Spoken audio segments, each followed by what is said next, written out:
kuivõrd savine see muld ikkagi siin on, et meil on siin natuke põud ja see on nagu selline. Siin on näha ka, et keegi on siin tööd teinud, eks ole, siin on igasugused vihmaussi käigud ja kõik selline, et noh, me täitsime selle väikse ruumi siin selle mullaga, mis meil muudest töödest õue pealt alles jäi ja sattus jällegi olema selline savikam. Nii et enne kui ma nüüd, oi näed, vihmaussikene ootab paremaid aegu.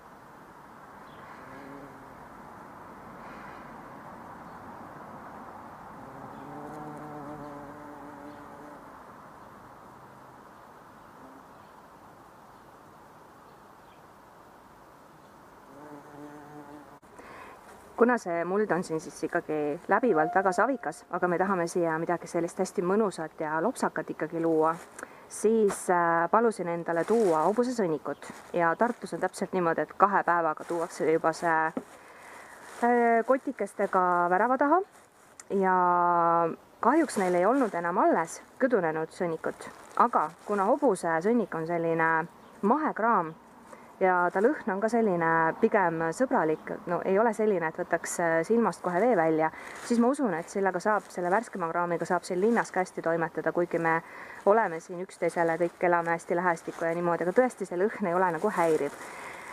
Mul on 4 kotitäit, ühes teises kotis oli selline peenestatud kraam, seda ma siis proovin seal köögiviljapeendras rohkem kasutada multsina, sellepärast et seal oli ka seda allapanu rohkem sees ja minule see väga hästi nagu sobib. Et see ongi see ideaalne kraam. Ja siin ka tegelikult, kui ma nüüd selle koti lahti tegin kotisuu, siis ma tunnen, et hakkab nagu natuke kuumaks minema. Et see on ühest küljest täiesti normaalne protsess, et ta peakski selle kuuma protsessi läbi tegema, enne kui ta hakkab lagunema ja kui saavad tulla siia vihmaussid ja kõik muud vajalikud elukad, kes aitavad siis selle sõnniku toitaineteks lagundada. Aga teisest küljest võib see nagu tibaohtlik olla ka, et kui ka näiteks tellite koju värskelt purustatud puumultsi või koolemultsi, siis peaks tiba ettevaatlik olema, et ta võib isegi süttida. Aga noh, siin ei saa midagi juhtuda, kuna need 4 kotti, mis ma endale tellisin 100 liitrist, need lähevad kohe käiku. Aga enne ma ikkagi vaatasin, et mul on seda väärtuslikku kraami, seda koolepurumultsi siin täiesti niimoodi sellises olekus, kus saab teda nagu kätega korra kokku tõmmata või väikse rehaga, siis ma mõtlesin, et ma mingi osa ikkagi korjan kokku, et ma seda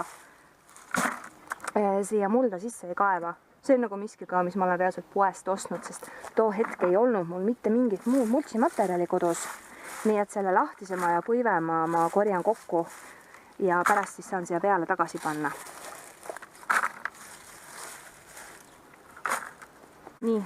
Nii et vähemalt 1 ämbritäie ma korjasin endale seda poest ostetud multsi kokku, on kaane peale.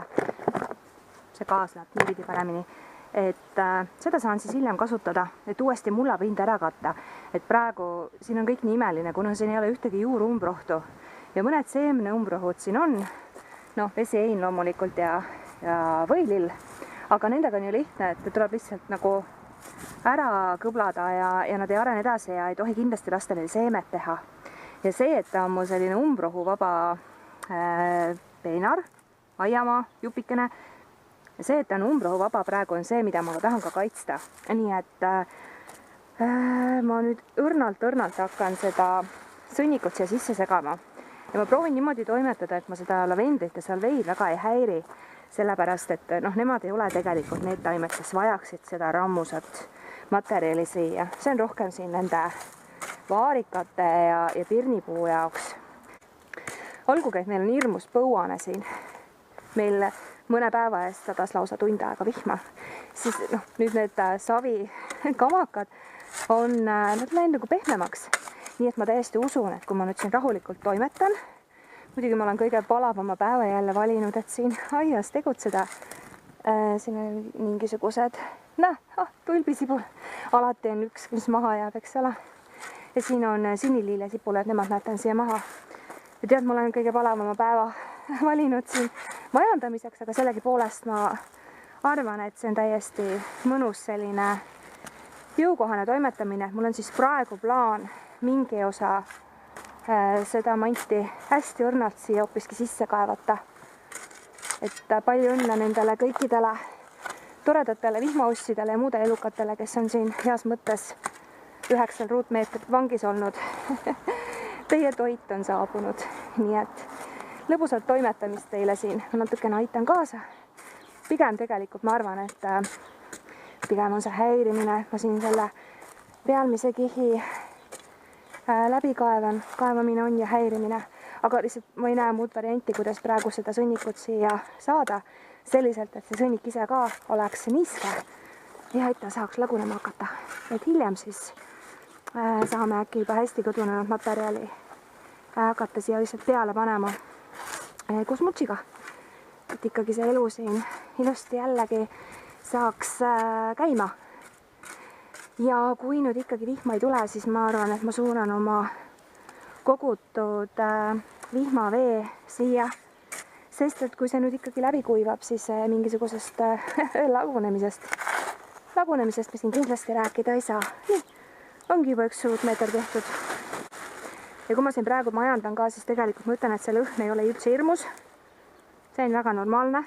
Nii et kes ei ole veel julgenud, siis igal pool üle Eesti on nii palju, ma arvan, et talliomanikke, kes hea meelega mingisuguse mõistliku summa eest on valmis loovutama seda väärtuslikku kraami, mida need suksud siis paratamatult iga päev juurde toodavad.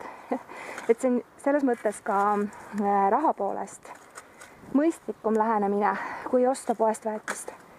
Sest seal on sellised väiksed pakid ja sellise ala rajamise juures ma arvan, et mineraalväetiste kasutamine ei ole absoluutselt õigustatud. Nii, ja nüüd on ta kuskil ligi nädala aja siin juba tahenenud. Ja vahepeal tuli meil vihma ka, olgugi, et praegu võib-olla tundub siin päikese käes, et see kõik on kuiv, aga ei ole, see on ainult see pealmine kiht, see on petlik. Ja ma väga loodan ka, et tegelikult see oli nüüd viimane kord, kui ma siin üldse kaevasin ja mitte mingit kaevamisi rohkem ei tule, no välja arvatud nüüd siis istutused, mis siin plaanis on teha. Ja ma pean ütlema ka, et mingit halba lõhna üldsegi ei ole, et tegelikult domineerib praegu hoopis pärnaõite väga magus lõhn, et kuna meil siin linnaaiastused on pärnad ja nüüd on praegu täis õiest, võite ette kujutada, kui mõnus siin üldsegi on olla. Aga seda ma kahjuks teile edasi ei saa anda. Nii, rääkides ikkagi sellest mullast. Selles mõttes mul on hirmus hea meel, et ma siin neid tulpe kaevasin ja möllasin, et ma tuletasin endale siis meelde, et siia sai toodud selline savine muld ja tegelikult siin saaks selle mulla heaks veel üht-teist ära teha. Ja igasuguste selliste projektide juures ja protsesside juures mulle hirmsasti meeldib, kui ma saan ära kasutada materjale, mis mul on endal olemas, et ma ei pea selles mõttes nagu midagi juurde ostma või väga kaugelt juurde tooma. Et talve jooksul ikka sai kogutud siin munakoori. Ja siis ma mõtlesin, et ma natukene näppude vahel siin peenestan ja loobin siia peale laiali ja rohkem enam ei kaeva. Nii et selles mõttes jääb see kõik nüüd looduse enda teha juba, et lagunevad toitained ja kõik see elu, kes siin on, saaksid elama hakata niimoodi, et mina neid rohkem ei sega ja kaevamine edaspidi ka siis on usaldatud vihmausside ja muude toredate elukate kätte. Et kui ma siin ennist siis nagu kaevasin, siis oli näha ka, et tegelikult mulle tundub, et siin nagu elukate osas on kõik hästi. Et neid igasuguseid toredaid käigukesi ja selliseid ka neid savikamakaid pooleks murdes oli ju näha. Nii et ma ei ole üldse üksi siin oma murega. Ja kui rääkida nüüd sellest usaldamisest, siis mis siin tegelikult toimuma hakkab ja võtab kindlasti aastaid aega, ongi selle mulla kasvatamine. Nii et tuleb see sisemine aednik, kes tahab kõiki asju enda käe järgi sättida ja paika panna ja sundida ja käskida, tuleb natukene nagu alla suruda.